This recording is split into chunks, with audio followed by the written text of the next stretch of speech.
अच्छा, ठीक है, चलो स्टार्ट करते आने हैं। दीजिए। आ गई है। ठीक है, तो हमने जैसे उसमें समझा भी कि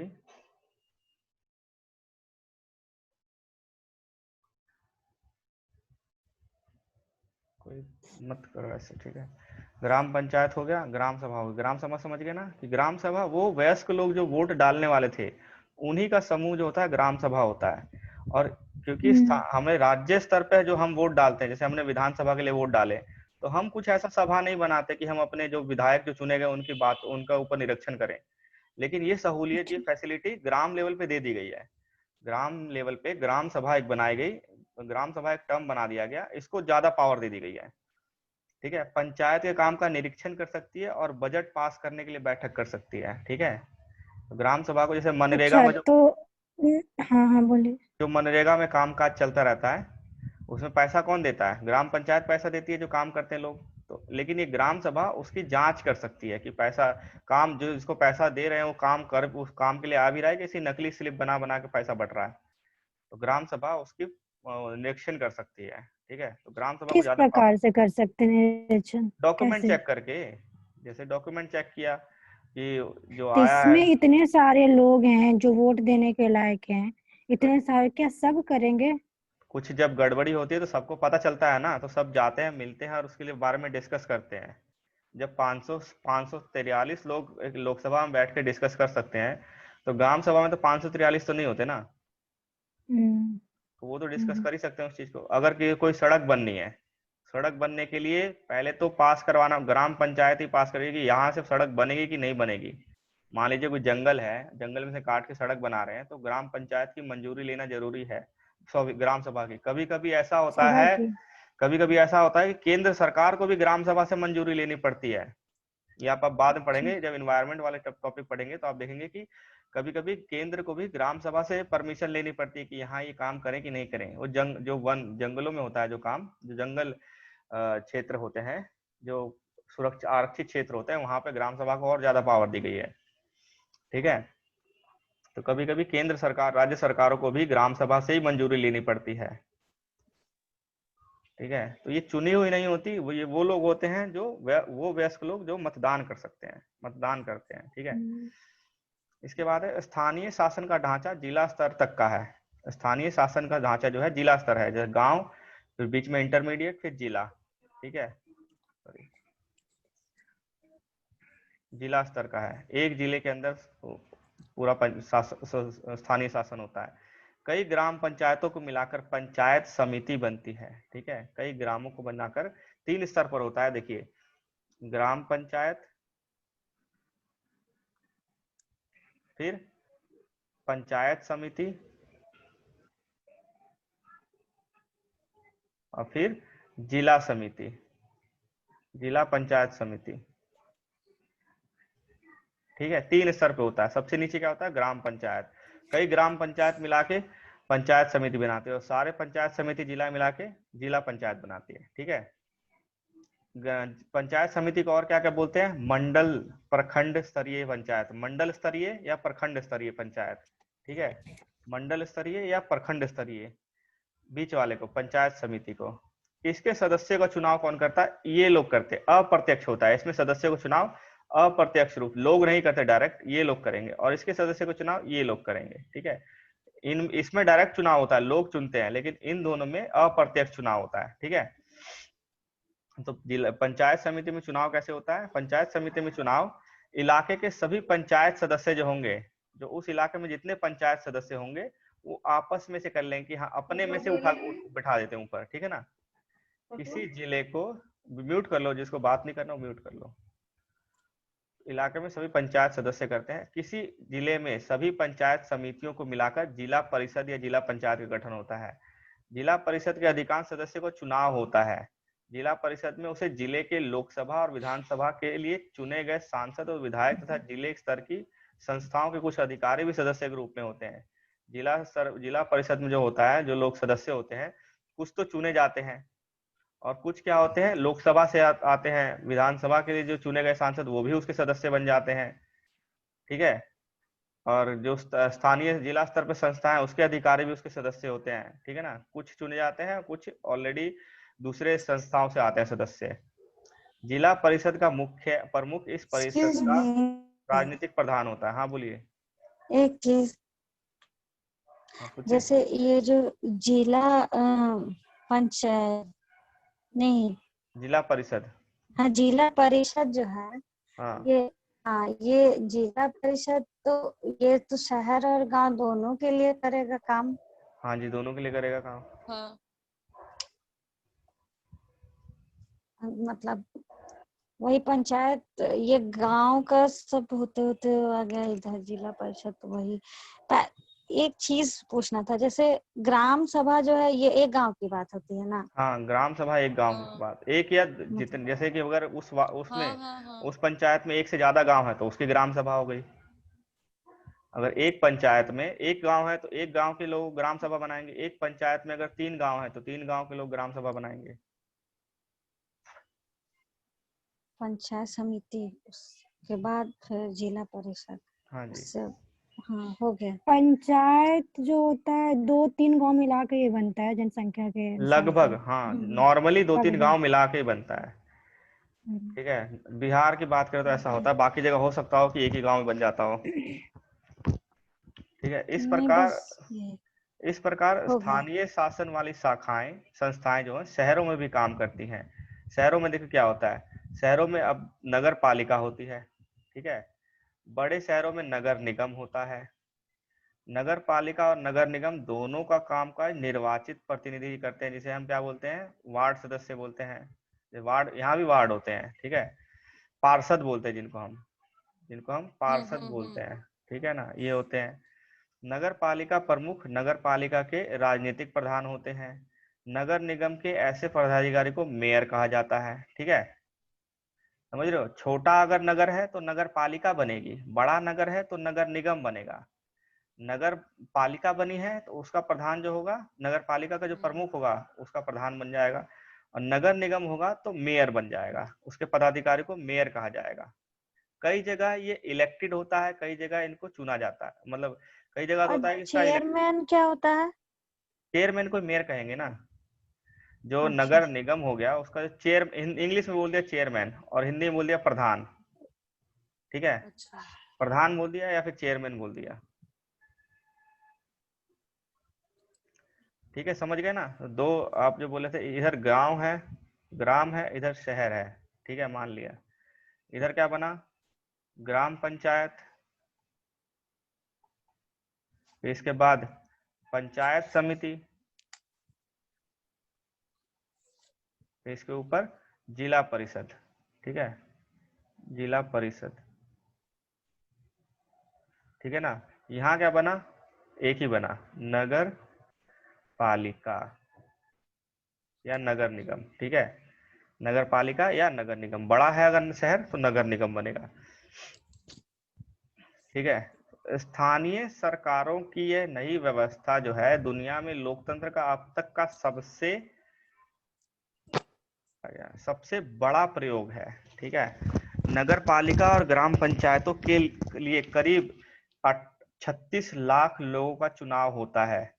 आप सोच सकते हो कि सिर्फ लोकसभा में सिर्फ 543 लोगों का चुनाव होता है, लेकिन जब अगर देश में नगर पालिका के चुनाव करवा दिए जाए, नगर पंचायत के, लगभग 36 लाख लोग चुने जाते होंगे, लोगों का चुनाव होता है। यह संख्या ही अपने आप में दुनिया के कई देशों की कुल आबादी से ज्यादा है। चुने गए लोग आबादी से भी ज्यादा है कई देशों की।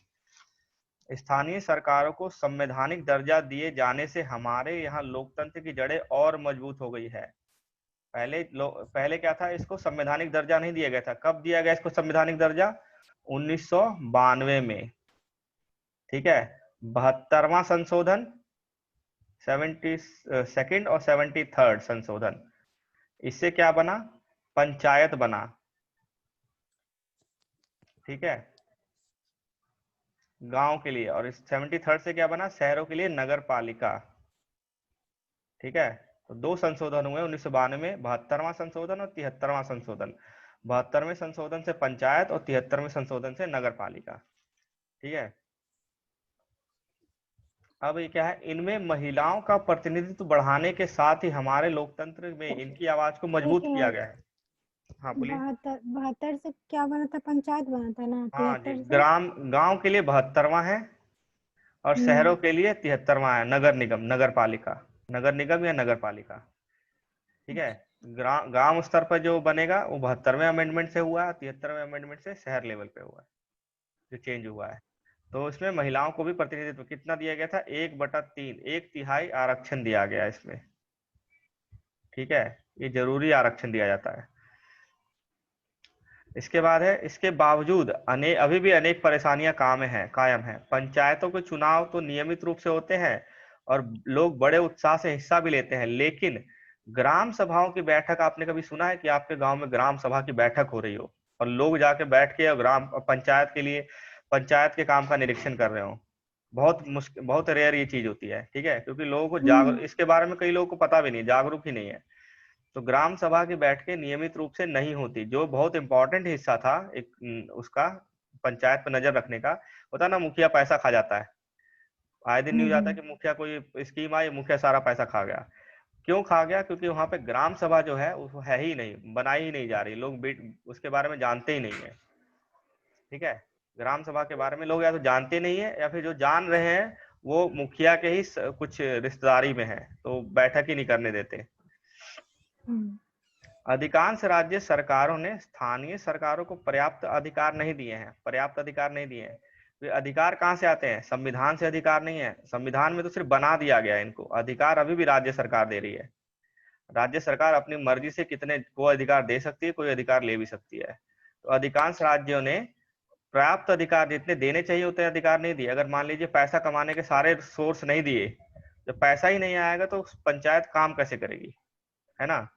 इस प्रकार हम ना स्वशासन की आदर्श स्थिति से काफी दूर हैं। आदर्श स्थिति कब आएगी? जब सभी जगह ग्राम पंचायत रेगुलर बैठक करेगी, साल में 2-3 बार बैठक करेगी। ठीक है, 3-4 बार ग्राम पंचायत ग्राम सभा बैठक कर रही है और ग्राम पंचायत के काम का निरीक्षण कर रही है। एक तो वो होगा, और दूसरा अधिकार पर्याप्त दिए जाए उसको, राज्यों द्वारा पर्याप्त अधिकार दिए जाएं कि आपको पैसा उगाही करने के ये अधिकार हैं, आप यहाँ से पैसा उगाही कर सकते हैं, ये टैक्स आप कलेक्ट करेंगे, ये वाला टैक्स भी आप ही कलेक्ट करेंगे। तो इस तरह से अगर अधिकार पूरे दे दिए जाए उनको और ग्राम सभा की बैठकें नियमित रूप से हो जाए तो थोड़ा और पास आ जाएंगे हम स्वशासन के। ठीक है, तो ये खत्म हो गया आपका, यहाँ से लग रहा है कि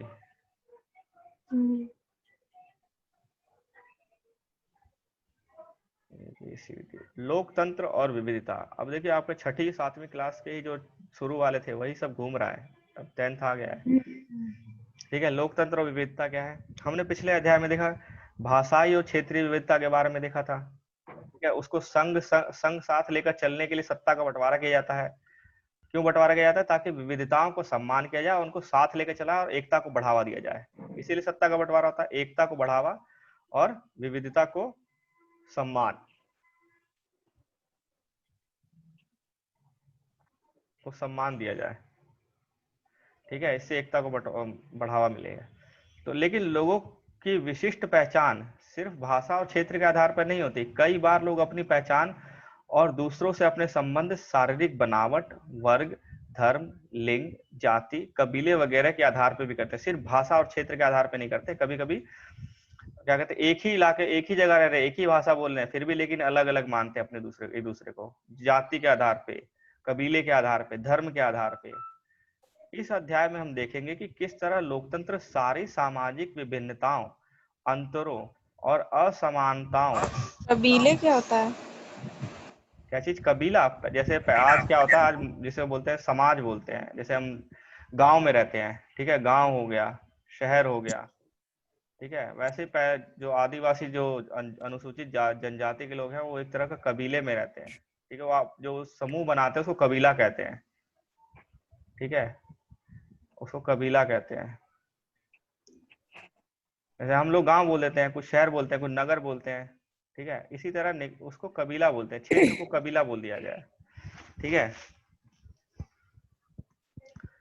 तो इसके आधार पर भी कई विभिन्नताएं हैं और हम देखेंगे कि लोकतंत्र जो है सारी सामाजिक विभिन्नताओं, अंतरों और असमानताओं के बीच सामंजस्य बैठाकर, मतलब तालमेल बैठाकर, उनका सर्वमान्य समाधान, जो सब माने ऐसा समाधान निकालने की कोशिश करता है, जो सब माने ऐसा समाधान निकालने की कोशिश करता है लोकतंत्र जो सब माने। यहाँ हम सामाजिक विभाजनों की सार्वजनिक अभिव्यक्ति के एक उदाहरण के जरिए अपनी बात स्पष्ट करेंगे। एक उदाहरण दिया जाएगा, उसके जरिए स्पष्ट कर जाएगा। ठीक है। मैक्सिको ओलंपिक की कहानी, मैक्सिको में ओलंपिक हुआ था, उसकी कहानी बता रहा है। इस पृष्ठ में छपी तस्वीर अमेरिका में चले नागरिक अधिकार आंदोलन की एक प्रमुख घटना से संबंधित है। ठीक है, ये जो तस्वीर ये वाली छपी है, ये अमेरिका में चल रहे नागरिक अधिकार आंदोलन की एक प्रमुख घटना संबंधित है। क्या हुआ था? 1968 में मैक्सिको सिटी में हुए ओलंपिक मुकाबलों की 200 मीटर दौड़ में के पदक समारोह की तस्वीर है। 1968 में मैक्सिको सिटी में ओलंपिक हुआ था, उसमें 200 मीटर की दौड़ हुई थी। उसके बाद जो पदक जो जीते थे, पहले नंबर, दूसरा नंबर, तीसरा नंबर, तो पदक दिया गया था, उसकी तस्वीर है। अमेरिका का राष्ट्रगान बज रहा था।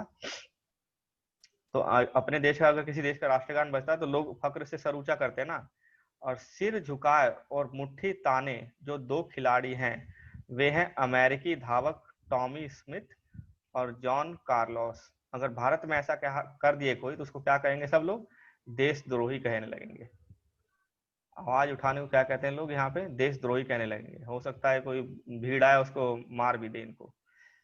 उस टाइम क्या, लेकिन इन्होंने क्या किया था? नागरिक अधिकारों के लिए आंदोलन चल रहा था, लोग नागरिक अधिकारों के लिए आंदोलन कर रहे थे और अधिकार चाहिए थे उन्हें, तो उसके लिए बहुत लड़ाई चल रही थी। तो इन्होंने क्या किया?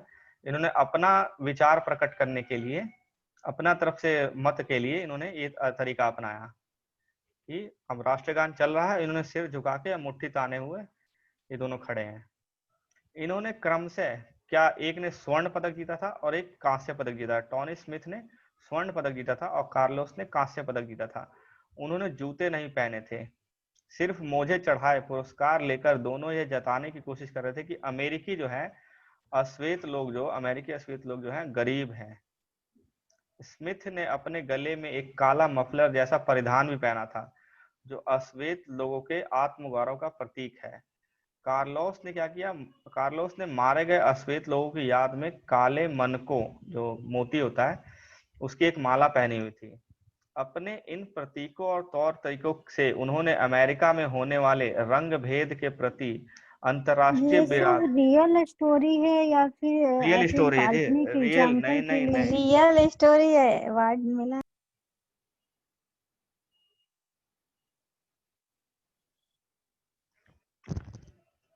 उसके बाद है काले दस्ताने और बंधी हुई मुट्ठियां अश्वेत शक्ति का प्रतीक थी।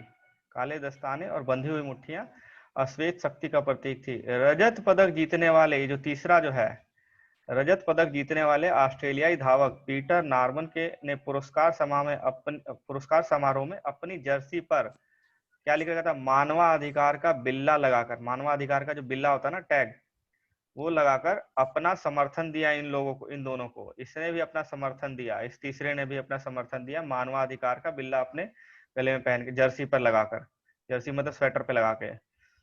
क्या कार्लोस और स्मिथ द्वारा अमेरिकी समाज के में आंतरिक मामलों को अंतर्राष्ट्रीय मंच पर उठाना उचित था?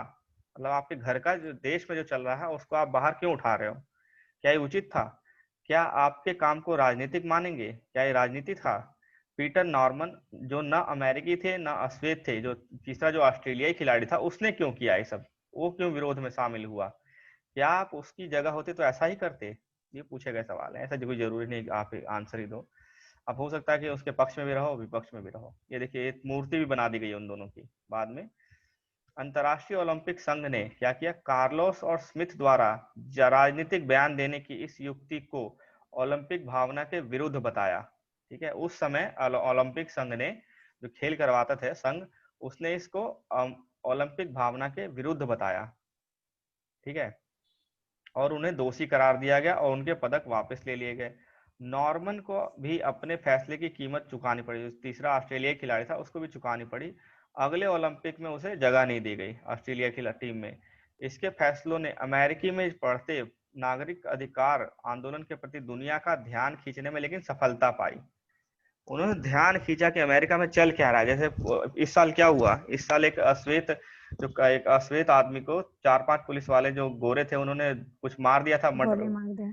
गोली नहीं, गला दबा के हत्या कर दी थी उसकी, अपने पैर के नीचे उसके गले को रख के और काफी देर तक दबाए रखा, और उसका वीडियो शूट होता रहा। ठीक है, वो वीडियो यूट्यूब पे भी डाल दिया अमेरिका है। में ना। हाँ, तो उसको मतलब, तो उसके बाद जो हुआ पूरा आंदोलन चालू हो गया, दंगे फसाद भी चालू हो गए। ठीक है, तो हाल में ही सैन हॉज स्टेट यूनिवर्सिटी ने, जहां इन दोनों ने पढ़ाई की थी, हाल अभी रिसेंटली में जहां इन दोनों ने पढ़ाई की थी, इन दोनों का अभिनंदन किया गया, इन दोनों को अभिनंदन किया गया, और विश्वविद्यालय के भीतर इनकी मूर्ति लगवाई गई। जो मूर्ति आप देख रहे हो विश्वविद्यालय के अंदर जहां इन्होंने पढ़ाई की थी। जब 2006 में नॉर्मन की मौत हुई, जो ऑस्ट्रेलियाई खिलाड़ी था, उनकी मौत हुई, तो अर्थी को अंधा देने वाले स्मिथ और कार्लोस भी थे। मतलब ये कहानी है, लेकिन आप देखो कैसे इन्होंने उसके लिए, अधिकारों के लिए आगे लड़ाई लड़ी थी। अमेरिका में नागरिक अधिकार जो आंदोलन था, कब से कब तक चला है? देखो 1954 से लेकर 1968 तक चला। और ये जो खेल हुआ था, ये कब हुआ था? 1968 में ही हुआ था ये खेल भी। घटना और सुधार आंदोलनों का एक सिलसिला, जिसका उद्देश्य अफ्रीकी अमरीकी जो होते हैं, वो अमेरिकी जो अफ्रीका से आए हैं, अफ्रो अमेरिकी लोगों के विरुद्ध होने वाले नस्ल आधारित भेदभाव को मिटाना था। इस आंदोलन का मुख्य उद्देश्य क्या था? जो अश्वेत लोग हैं जो अफ्रीका से आए हैं, उन्हें बोलते हैं अफ्रो अमरीकी। अफ्रो मतलब अफ्रीका। अफ्रो अमरीकी लोगों के विरुद्ध नस्ल आधारित भेदभाव जो होता था, उसको मिटाना था। मार्टिन लूथर किंग जूनियर की अगुवाई में ये आंदोलन चला था पूरा। ठीक है, बहुत मतलब जाने माने व्यक्ति है मार्टिन लूथर किंग जूनियर। ठीक है, और ये पूरी तरह से अहिंसक था, क्योंकि मार्टिन लूथर किंग जूनियर थे, वो गांधी के बहुत बड़े वो थे, फॉलोअर थे।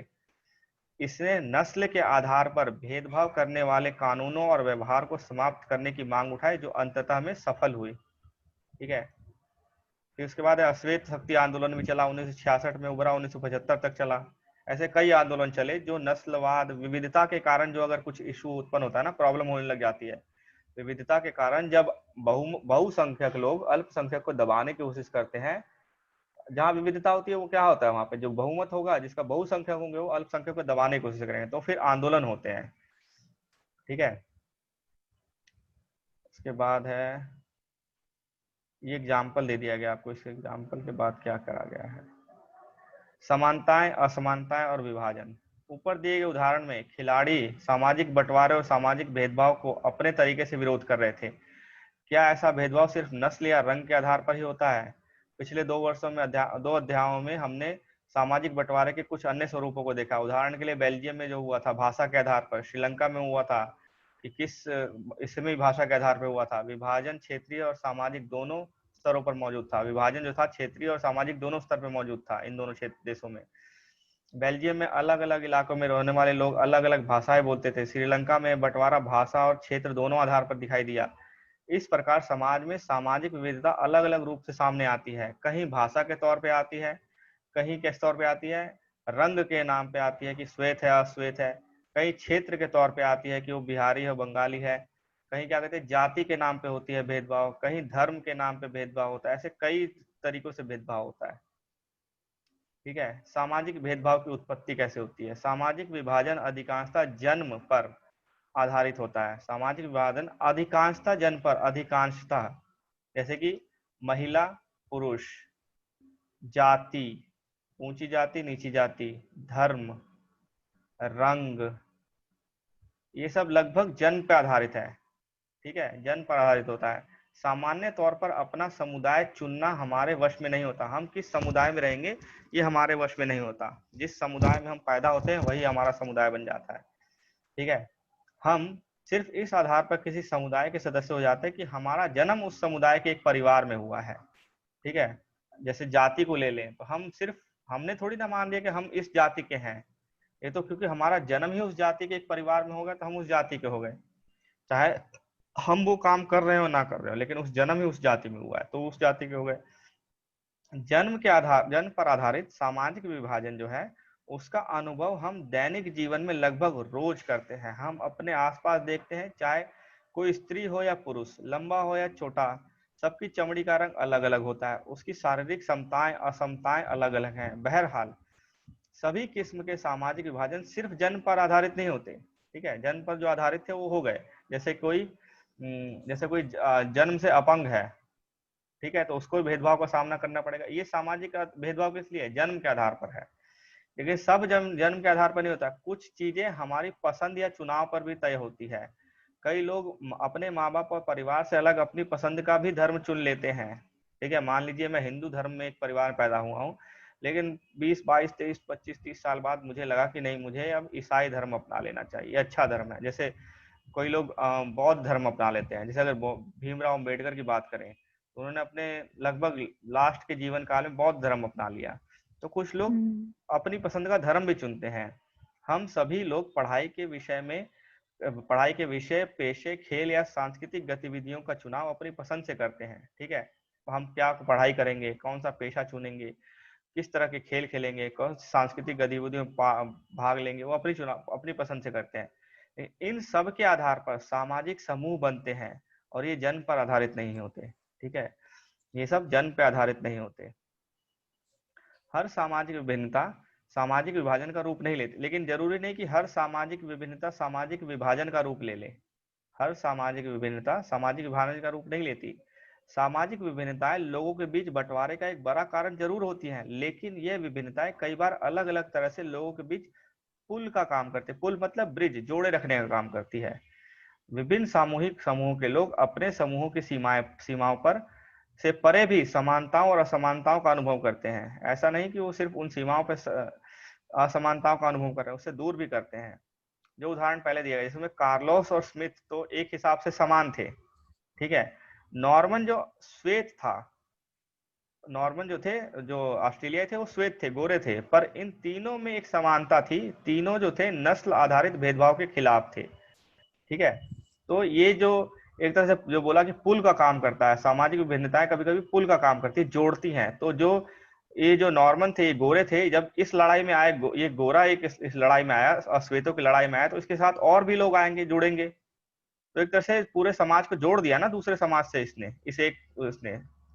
ठीक है ना, तो कभी कभी ये पुल का काम करते हैं। जैसे हिंदू मुस्लिम समाज में, हमारे देश में क्या होता है, हिंदू मुस्लिम समाज में दंगे फसाद होते रहते हैं, लेकिन कुछ हिंदू हैं जो इसके अगेंस्ट है और मुस्लिम के साथ वो चाहते हैं देश को मुस्लिम के साथ, मुस्लिम भी समूह हमारे साथ में शांति से रहें, लेकिन कुछ है कि नहीं चाहते हैं। तो ये ब्रिज का काम करके रखते हैं। आज भी देश क्यों जुड़ा हुआ है? क्योंकि इस देश में ऐसे बहुत लोग हैं जो इस पुल का काम कर रहे हैं। ठीक है,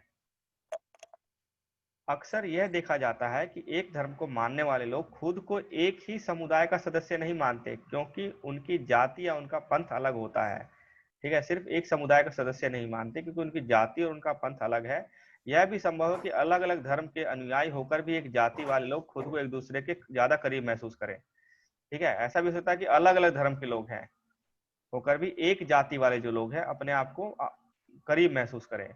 एक ही परिवार के अमीर और गरीब जो हैं ज्यादा घनिष्ठ संबंध नहीं रख पाते, क्योंकि सब अलग अलग तरीके से सोचने लगते हैं। एक ही परिवार में मान लीजिए कुछ सदस्य अमीर हैं, कुछ गरीब हैं, तो कभी कभी वो भी अलग अलग सोचने लगते हैं। तो जरूरी नहीं कि एक ही जाति या एक ही समुदाय के लोग हैं तो एक साथ जुड़े रहेंगे, वहां भी वो लोग कभी कभी अलग अलग हो जाते हैं। इस प्रकार हम सभी की एक से ज्यादा पहचान होती है।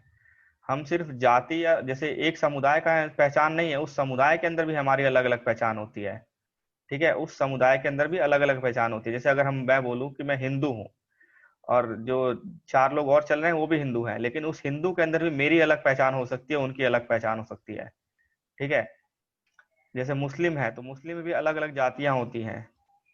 ठीक है ना, परिवार है, अमीर गरीब की अलग अलग पहचान हो सकती है। कोई कह सकता है कि ये लड़का गरीब है, ये अमीर है इसका। ठीक है, विभिन्नताओं में सामंजस्य और टकराव, जब विभिन्नताएं होती हैं तो उसमें सामंजस्य और टकराव कैसे होता है।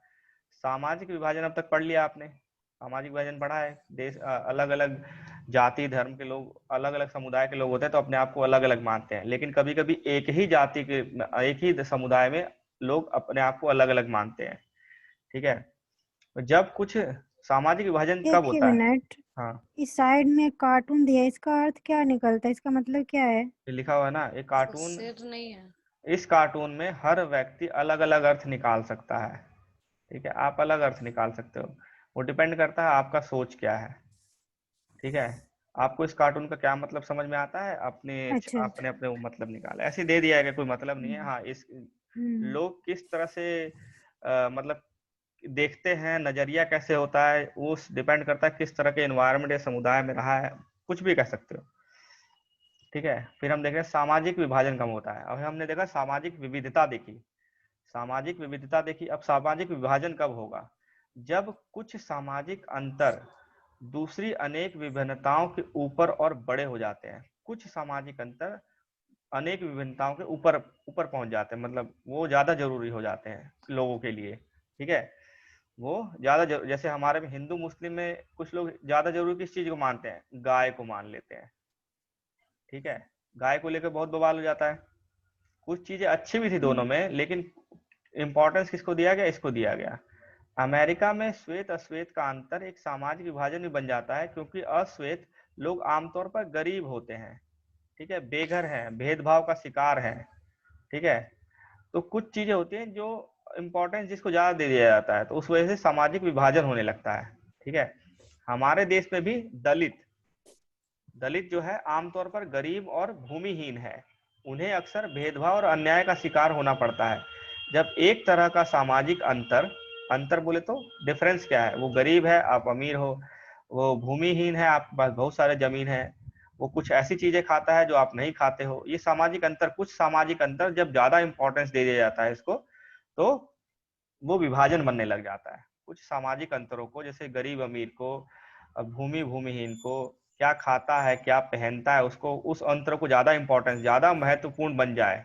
जब वो अंतर ज्यादा महत्वपूर्ण बन जाए और लोगों को यह महसूस होने लगे कि वे दूसरे समुदाय के हैं, तो इससे सामाजिक विभाजन की स्थिति बन जाती है। जैसे आप 10 लोग एक जगह रह रहे हो, 10 लोग में से मान लीजिए 7 लोग जो है 7 लोग जो है हिंदू हैं, 3 लोग मुस्लिम हैं। ठीक है ना, आपको अभी कोई दिक्कत नहीं हो रही, आप रह रहे हो, खा पी रहे हो, सब चल रहा है। एक दिन क्या हुआ, संडे को इन्होंने ये लोग कुछ ऐसा ले आए खाने के लिए जो आपको पसंद नहीं है, जैसे गाय भैंस कुछ होता है, तो ये आपको पसंद नहीं है। तो आप उस समय से फिर आपके दिमाग में क्या चलेगा?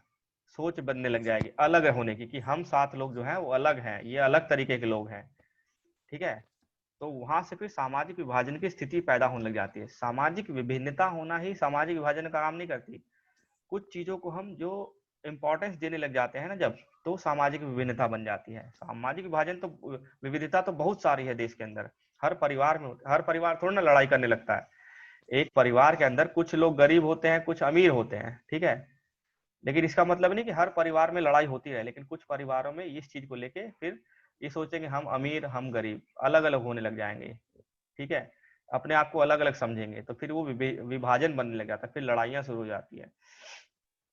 ठीक है, अगर एक सी सामाजिक असमानताएं कई समूहों में मौजूद हों, तो फिर एक समूह के लोग, क्या बोला, एक सी सामाजिक असमानताएं कई समूहों में मौजूद हों, तो फिर एक समूह के लोगों के लिए दूसरे समूह से अलग पहचान बनाना मुश्किल हो जाता है। इसका मतलब क्या है कि किसी एक मुद्दे पर कई समूहों के हित एक जैसे हो जाते हैं, जबकि किसी दूसरे मुद्दे पर नजरिया अलग अलग हो जाता है। ठीक है, किसी मुद्दे पे तो एक साथ है, किसी किसी मुद्दे पे अलग अलग हो जाते हैं वो लोग। उत्तरी आयरलैंड और नीदरलैंड, ठीक है, ये 2 देश हैं, उदाहरण लीजिए। दोनों में ईसाई बहुल हैं, दोनों में ज्यादातर लोग ईसाई हैं। लेकिन यहाँ लोग ईसाई में भी अलग अलग वो होते हैं, पंथ होते हैं। कुछ प्रोटेस्टेंट होते हैं, कुछ कैथोलिक होते हैं। ठीक है, ये इस खेमे में बट गए हैं। जैसे मुस्लिम में क्या था, शिया सुन्नी होता है, और भी कई होते हैं, अहमदिया फलाना ढिमकाना, ये सब होता है। वैसे ईसाई में भी कई होते हैं, प्रोटेस्टेंट, कैथोलिक, और क्या बोलते हैं उसको, ऑर्थोडॉक्स, ऐसे कर कई पंथ होते हैं इसमें। ठीक है, तो उस वजह से दोनों देश में खेमे बटे हुए हैं। उत्तरी आयरलैंड में वर्ग और धर्म के बीच गहरी समानता है। उत्तरी आयरलैंड में वर्ग और धर्म के बीच गहरी समानता है। वहां का कैथोलिक समुदाय गरीब है, लंबे समय से उनके साथ भेदभाव होता रहा है। नीदरलैंड में वर्ग और धर्म के बीच ऐसा कोई मेल दिखाई नहीं देता। वर्ग और धर्म, वर्ग और धर्म के बीच में क्या समानता है? कुछ वर्ग के लोग गरीब हैं, कुछ खास वर्ग के लोग गरीब हैं। उत्तरी आयरलैंड में क्या है, गरीब कौन है? कैथोलिक गरीब है। नीदरलैंड में कुछ ऐसा दिखाई नहीं दे रहा है। गरीब कैथोलिक भी हो सकता है, प्रोटेस्टेंट भी गरीब है, और कैथोलिक अमीर भी है, प्रोटेस्टेंट अमीर भी है, दोनों हैं उसमें। परिणाम यह है कि उत्तरी आयरलैंड में जहाँ पे समानता थी कि गरीब कुछ खास लोग थे, उत्तरी आयरलैंड में कैथोलिक और प्रोटेस्टों के बीच भारी मारकाट चलती रही। समझ में आया ना आपको कि 2 देश हैं, ये मान लीजिए ए और बी, ठीक है, ये उत्तरी आयरलैंड है और ये नीदरलैंड है। यहाँ पे ईसाई है, यहाँ पे भी ईसाई है। यहाँ पे ईसाई के 2 सेक्ट हैं, क्या बोलते हैं, कैथोलिक और प्रोटेस्टेंट। यहाँ पे भी 2 सेक्ट हैं, कैथोलिक और प्रोटेस्टेंट। कैथोलिक जो है यहाँ पे खासकर गरीब है और ये अमीर है। अब क्या हो गया, इन दोनों के बीच में समानता हो गई कि ये गरीब ही रहेंगे, ये गरीब ही है, ये अमीर ही है, एक समानता हो गई। ठीक है ना, कुछ एक कॉमन हो गया। यहाँ पे कॉमन क्या है, कैथोलिक में वो गरीब है, यहाँ पे कॉमन क्या है, अमीर है। यहाँ पे कुछ ऐसा नहीं है, ये गरीब भी कोई लोग हैं, कोई अमीर भी है ये लोग। यहाँ पे कुछ ऐसा नहीं है। तो जहाँ पे ये ऐसा हो जाएगा तो वहां पे क्या होगा, मारकाट और भेदभाव शुरू हो जाएगा। ठीक है, वहां पे ये सब शुरू हो जाएगा, क्योंकि ये लोग सोचेंगे कि हमारे जो अधिकार हैं वो छीने जा रहे हैं। ये लोग सोचेंगे ये तो गरीब है, ये हमसे पैसा छीन, मतलब इस तरह की चीजें शुरू हो जाती है। वो उसको अपने उससे प्रोटेस्टेंट जो है कैथोलिक से अपने आप को अलग मानने लग जाएंगे, क्योंकि वो अमीर है। जब सामाजिक विभिन्नताएं एक दूसरे से गुथ जाती हैं तो एक गहरे सामाजिक विभाजन की जमीन तैयार हो जाती है, जहां ये सामाजिक विभिन्नताएं एक साथ कई समूहों में विद्यमान होती है और उसे संभालना आसान होता है। ठीक है, सामाजिक एक, इस लाइन को पढ़ना ठीक से। जब सामाजिक विभिन्नताएं एक दूसरे में गुथ जाती हैं, विभिन्नताएं, और एक गहरे सामाजिक विभाजन की जमीन तैयार हो जाती है, जैसे इसमें हो गया था। तो यहाँ ये सामाजिक विभिन्नताएं एक साथ कई समूहों में विद्यमान होती हैं। विभिन्नताएं एक साथ कई समूहों में विद्यमान होती है और वहां उन्हें संभालना अपेक्षाकृत आसान होता है। विभिन्नताओं को समझ में आया ये वाला लाइन? सामाजिक नहीं आया, ध्यान नहीं दे रहे कि समझने की कोशिश नहीं कर रहे। देखो मैंने कहा था ना, एक मिनट रुको,